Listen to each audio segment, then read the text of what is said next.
There's the new dash. I'm going to struggle to put it in there.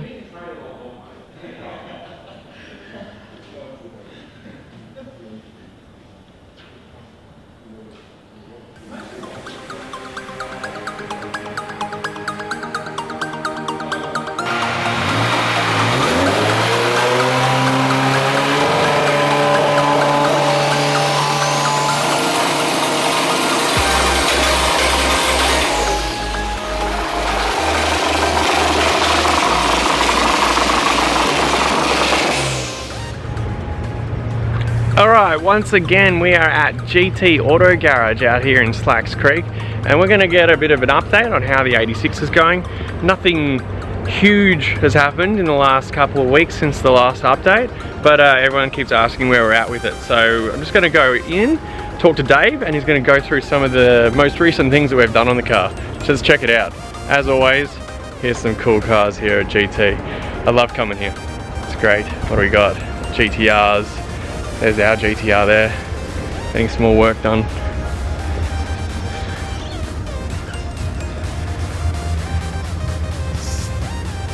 $370. Alrighty. Ah, even got the StreetFX jacket on, mate.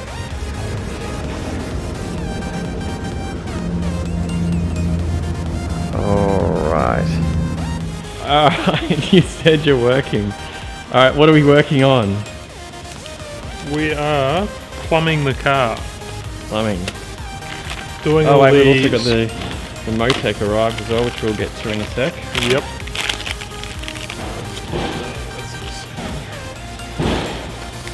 So speed flow world today. Is this for the lines going to the boot? Oh, Speed geez. Play World. Yeah. They're empty I have bags. seen the bill for that since, and it was a sad day. Someone buy some of our stickers so I can afford to pay for this thing. Alright, other things that have happened since last time. We've got this in. The transmission and engine oil cooler. Yep.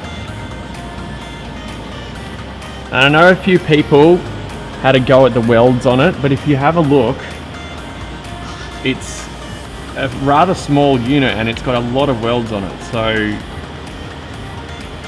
that's why it looks quite messy, but it's not messy at all. And it's made by PWR, and they don't do bad work.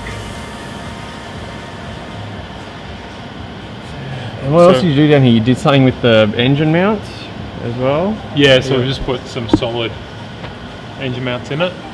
Okay. Just mainly for the ones we had in there, they took up a fair bit of room. Okay. So these are just more compact and gives us a lot more room to start running all of our lines. Because you used to have these box section ones in there, didn't it? Yeah, so they're just factory spec ones. I remember you'd modified some factory ones, were Yes, they? Okay. yeah. Gotcha. Yeah. And we've got the alternators now mounted. Yep. And what spec was that alternator? 190 amp. 190 amps, and why did we need such a big alternator? Because the owner wants air conditioning. And is that a stupid idea? Yes. I think it's a perfectly normal... It's a really normal thing to have aircon. It's very necessary. Alrighty.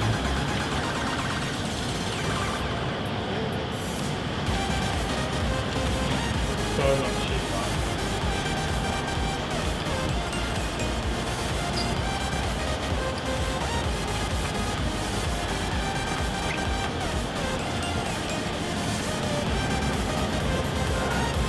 What's that going to? This is your fuel supply to the mechanical fuel pump. That's a big ass fuel line. Yep. Dash 12 feed. So what size lines are we running down the car? I've noticed that we've got...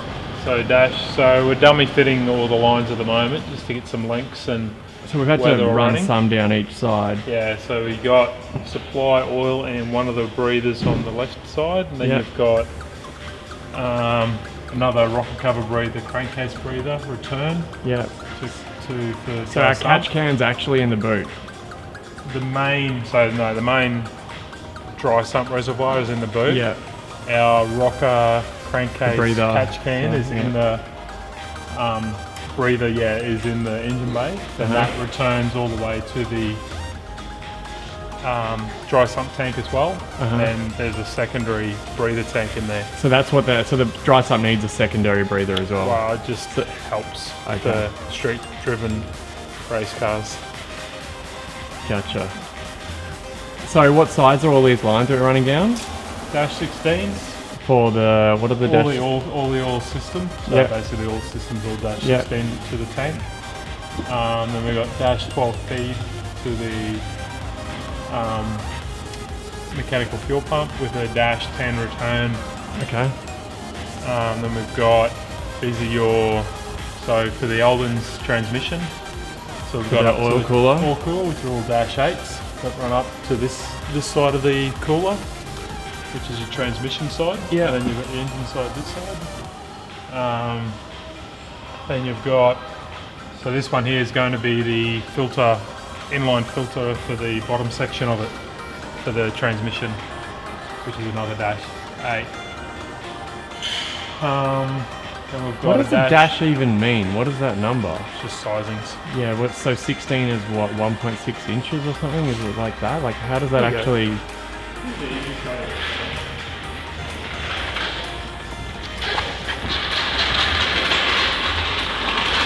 So there you go. So dash 6 is 11 sixteenths, dash 4 is 9 sixteenths. Okay. So yeah, dash 16 is 1.5 inch. Gotcha. There you go. I never knew what that meant. That's what it means. Just cool. sizing. So it's the size of the actual, the hex nut thing. So up the back, what do we got? So will we still put some sort of covers over this stuff? Yeah. Okay. So all that, as I said, that's just dummy fitting. Then we're going to run all flat sheeting to cover everything. Yep. What are we going to use? Carbon or alloy or what? Most of the alloy to start with, and then when the owner makes some more money, we might go full carbon fibre. With some nice diffuser sort of setup at the back. But then so then we've got all the bulkheads through into the boot. So you got all your oil system on this side. Yep. And all the fuel system on this side. Yeah. Alright, and my important thing, what do we got here? This is a new condenser and fan mounted for someone's air conditioning. Have you ever had to mount an electric aircon before? Never. Ever. Would you ever want to mount an electric aircon again? Ask the fabricator and he'd say no. What do you think about that, Dave? What's that? Did you like mounting the aircon? No, I'm really good at taking them out though. He told me to ask you what you thought of it. Yeah, pretty good. Well, you've done well. I like where it's mounted because especially means that we get to have twin exhausts now. Quick now, quick. What happened over there?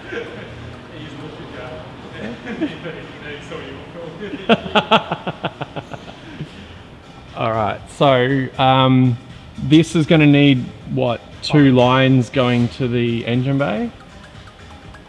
So that condenser, the pump that's in the boot? Yes. Oh, so they go to the pump and then... Well, one goes to the pump, one comes out, one goes to the evaporator, then it goes... So we have to get someone down here to do that, the plumbing of those. Custom line, there's more lines that have got to go into these. So they'll be hard pipes, or are they going to be? No, they can be flexible. Okay. But they're just purely, that's another. This is my main thing, is to get the car running. Yeah. Air conditioning is secondary. What are you talking about? It was running like 20 minutes ago. All right. Cool. Well, that looks real neat at least. Yeah. That's cool. I like that. It's all hidden, so. Yeah. Exhaust wise, what are we going to do? So Twin 4-inch flat. Is this the exhaust? Oh really? Neat.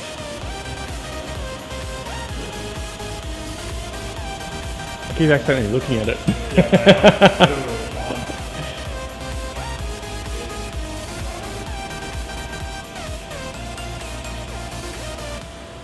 So where's this part go? this is part of a collector that we're making the 2-into-1 system. So obviously they're the dumps go into yeah, that so your individual, this will just sort of be positioned just behind the gearbox somewhere. Okay. To where your 2 individual pipes from your turbochargers come. And then we'll split it off. It's obviously stepped up there to 4 inch, and then we'll send it towards the back. As a single pipe or back to 2 again? As a single pipe, and then we'll probably split it off again just for room, just because we've got so much, quite a big tail shaft and stuff going in there. And the diff, you said, hangs pretty low. The diff hangs pretty low, and then it's just a matter of we may have to get through that area in 4 inch and split again back down. Did you have that 4-inch flat pipe? No, I don't have it here. I've got a sample of 3 inch there that's to go under your cross member. Oh yeah. That's that, and they're the... Oh, that's heavy. Just heavy, stainless steel, and they're the from the oval to rounds. So we're going to run 4-inch flat to the... Down the back. Oh, we'll see how we go. Look, it's not like everything with this car. It's sort of build as you go, design as you go. There's no real... We just know what size and how much exhaust we need to get out to make the horsepower. And then it's just a matter of... Do we lose much flow by making it flat? None. It's just an ovalization. Absolutely okay, zero. so it's still the same volume? It's 100% the same volume. Okay. Yep, and that's the beauty of that. This is really nice stuff out of the US, vibrant out of the US. So, okay. Yeah, it's nice, true sizings. And what we're running was still this heavy? Like that seems... Yeah, but we're not using that much. Okay. Literally sections. But yeah, unfortunately. Okay. The only way to make it lighter, mate, is... So is it stainless? It's the only way to make it lighter, mate. Is this titanium? It is titanium. Yeah, that's gonna... Might take my money. Yeah. On version 2, eh? Alright. Yeah. It's close to a race car. You were talking about the tail shaft. Yes, with Driveline Services, they're doing a 2-piece tail shaft for us. Yep. I think it's going to be rated to call just over 1500 horsepower. Yep. So it's going to be an aluminium to keep weight down with center bearing. Yep. Mainly to keep everything up high. Because our real estate is getting used up very quickly. Yeah. So because we've also got to So we're going to run the exhausts under the tail shaft, are we? The exhaust is going to sit somewhere down under here. Okay. Which is going to be a 4-inch as well. Ah, okay, cool. So we're going to have the dumps will come out 2 from collectors straight into there. Will those dumps need to be ovals to get... No, so normal 3-inch round from right up in there. And then it comes, all this all gets tucked up out of the way. I can just see the exhaust. Just see it. Back housing. And then they come out here. From about here, it'll transition into the oval pipe. Yep. And then the oval pipe here or there? No, here. Oh, so it'll have to go oval to get under there? Correct. And then back to round to go into the collector? Yes. Okay. Gotcha. Yeah, because this is going to be quite low to the ground, hey? Yeah. This is our problem with everything, is ground clearance. Yeah. Alright. So tail shaft. Aluminium one. Yep, 2-piece aluminium. Yep. Goes to our Mustang diff. Yep. Which this is all the custom stuff from FBM. What did you? Yeah. Okay. And you were saying something about our sway bars. We can't run the white line ones now. Correct. Oh, what's the go here? This more spaces. Need more space. Okay. So the whole, yeah. So the sway bar that's in there is the factory one, and we'll need to get a custom one done because of the close clearance on this side with the starter motor. Yeah. Let me just put it up here. Don't film my hat because I've got a direct clutch handle. You think I'm part of the organisation. I could film your crotch instead, and be direct crotch. Direct to crotch. Alright, so here, what is it? A triple? It was a twin plate, wasn't it? Twin plate? Do we know what this is rated to? Enough. They know the scope. Yep. So obviously the crank trigger. Oh, that's the cord right. is built into the back there. Yeah, that was a bit of a tricky thing, wasn't it? Because I believe that was a problem with the Motive DVD 34 GTR build, didn't they have issues having to, they ran the sensor on the front of Yeah, so I think they ran the trigger on the front. Yeah. So is this the factory trigger? That's the factory trigger, yeah, and we've just retained the OEM spot. Yeah. No brainer that way. OEM sensor. Gotcha. Yeah. And I know we had a bit of a issue with spline clearances or whatever, but that's all sorted now? All sorted now. Yeah, it's nice. Literally waiting for us to finish some hoses, so we just drop that gearbox back out and throw it in, and then yeah, something for the starter motor to engage on. Yeah. Are there any differences with a clutch that is automatically actuated versus pedal? It's effectively, it's going to be similar to like a paddle shift system. There's just going to be something pneumatic there that's controlled via... So there's no consideration at all, so... No, not for this system. I just thought, you know, because it's a lot faster than your foot would normally go, I suppose. Yeah, well, I think the beauty of the Motec software is the timings there. You're inputting so much information about the gearbox. Yeah. That they can shift these things seamlessly without clutches. Yeah, because it can do automatic downshift, flipping of the throttle, the whole lot. You can set this thing up to drive as an auto. Yeah. You know, put it literally in drive and it'll do its thing. I mean, since I don't know how to drive manual. Exactly. Drive stick. Look, it's like I always say with people, like if you're not driving in an anger, just use the clutch. Yeah. Yeah. Cool. I'll be keen to see this in there.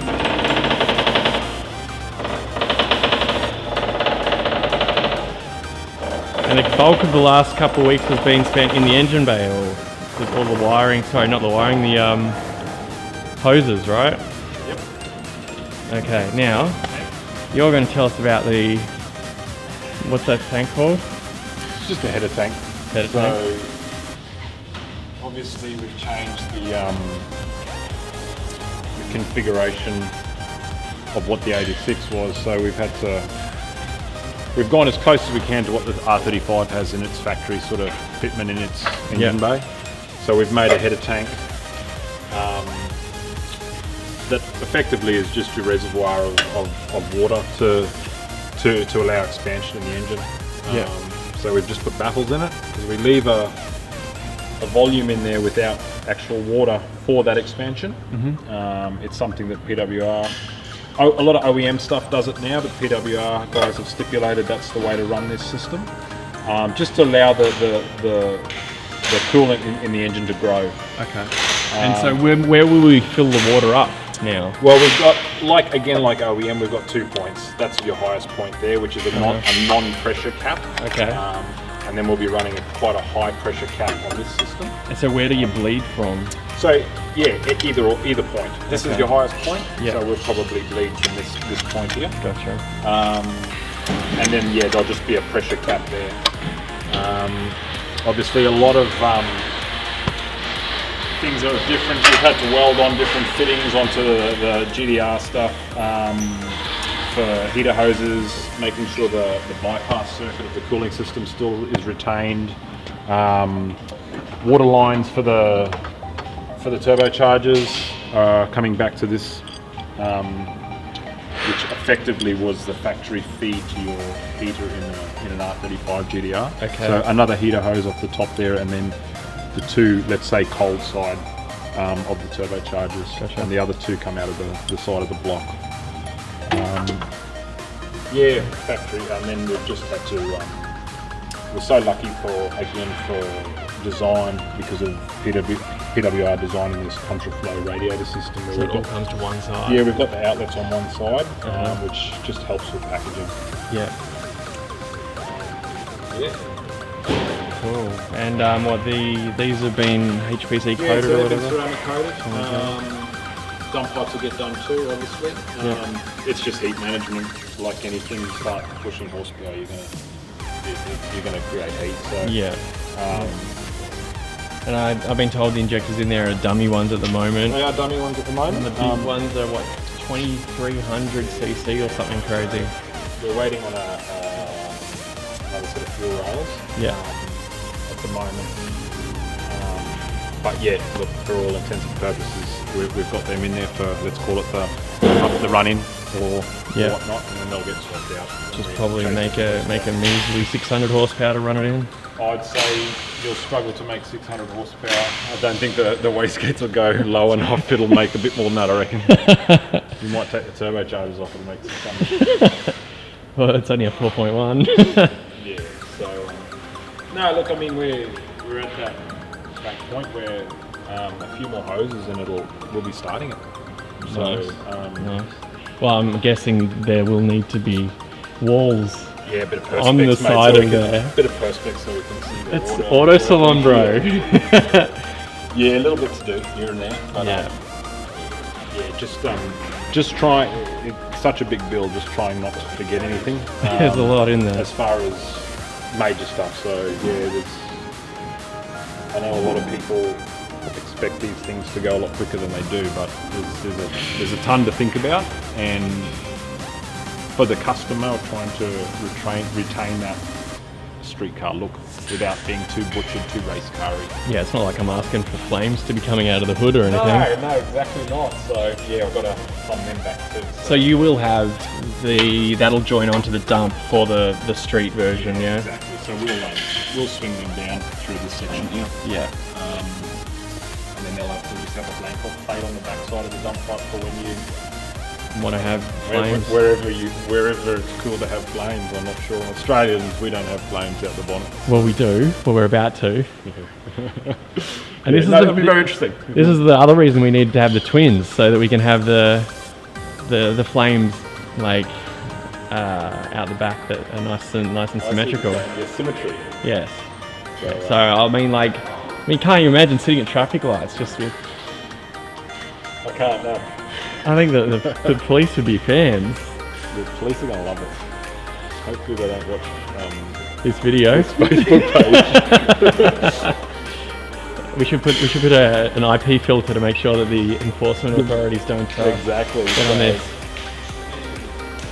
The beauty of it is you've done it safe. You know, like it's real hard for what anyone in this industry does from a legality standpoint. But it makes us happier as a workshop to see someone wanting to do it safely. Yeah. Roll cages and stuff. The speeds that these sorts of cars can do it's mind blowing now. So yeah. We've all seen race cars roll over, and we've seen street cars roll over. I know which one I'd rather be in. Absolutely. But at the same time, I do get the legal side too. So yeah. But no, this will be a hoot. I reckon. Alright, and now in the back, I know we did a bit of an update on this, so things have changed slightly. We've got a different... Yeah, we've retained it. We've gone for a different, I guess, catch can, we'll call it. Now, being a dry sump system, it works a little bit differently to most of the street cars that obviously are out and about. They don't breathe essentially like a factory wet sumped car. In saying that, what we've got now, we've got a system in which we're gonna filtrate whatever we do have breathing back outside the car. So we've gone for a slightly bigger header tank, which will still have a drain off the bottom that we can drain when the car comes back to service and whatnot, or after you do a race meet. But we'll be running a line back down to that bulkhead down there, which effectively will have an exterior filter. Just to keep fumes out of the car. Yeah. Because even though this is going to get bulkheaded in here, yeah, you don't want that.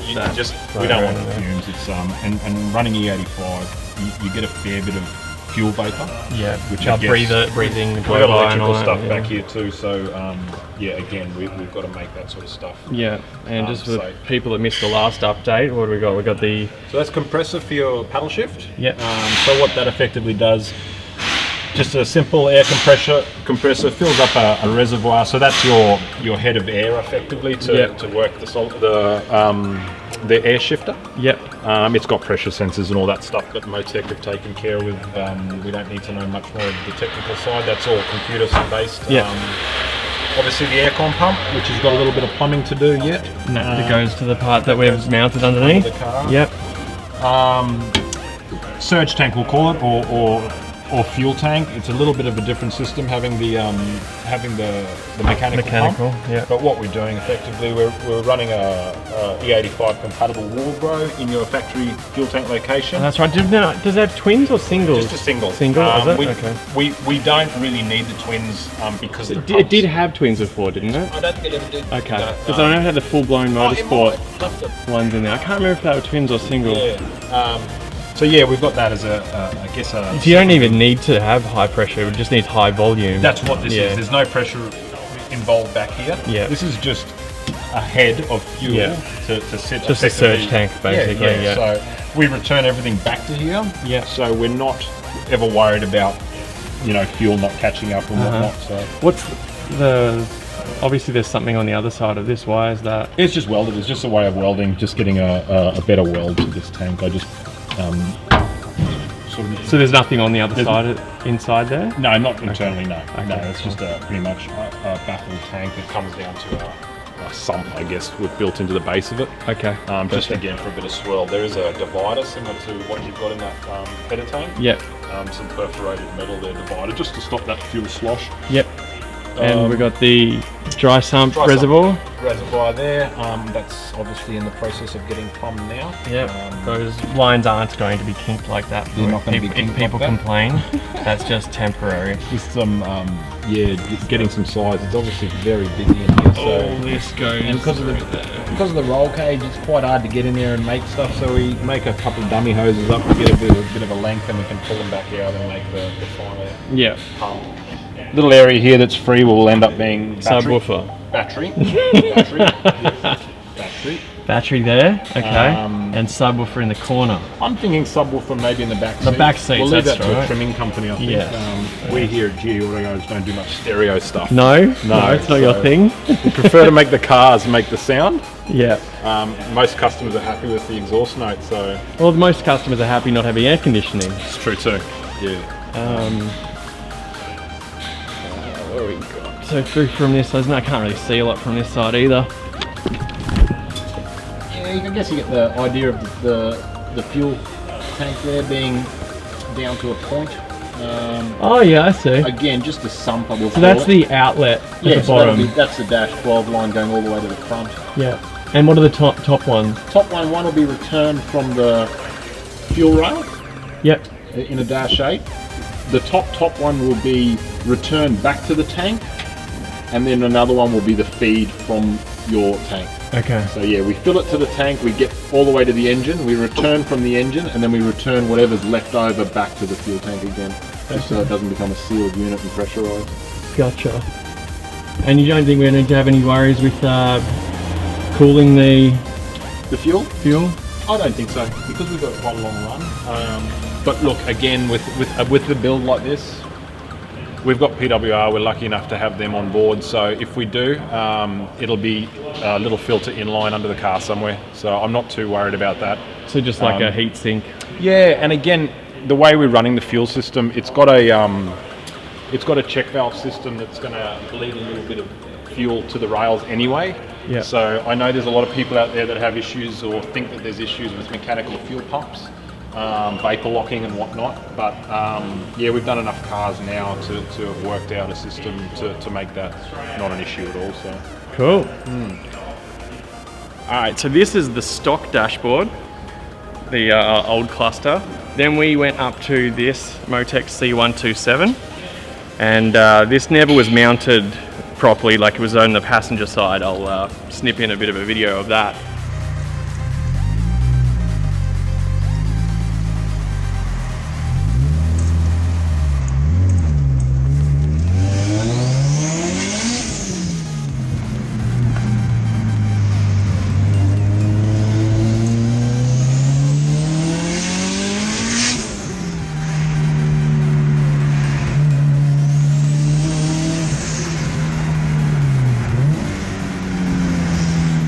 And now this box here, as you can see, this is where the new dash was, and it's somewhat larger than the than both these. So come over here. All right, cool. Yeah, he's the new cameraman. Alright, that's the old C1212, which I think that means 7-inch.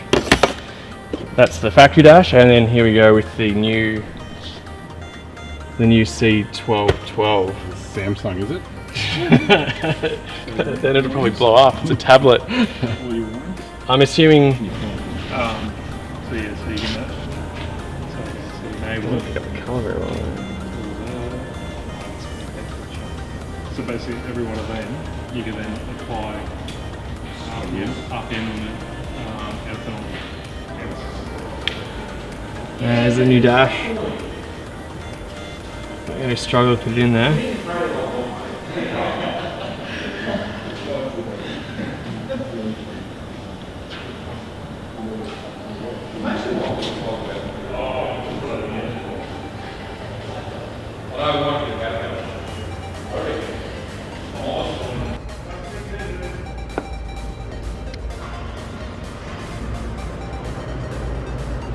Alright, see you guys, and make sure you subscribe to StreetFX TV. Alright, catch you guys. Thanks, Dave.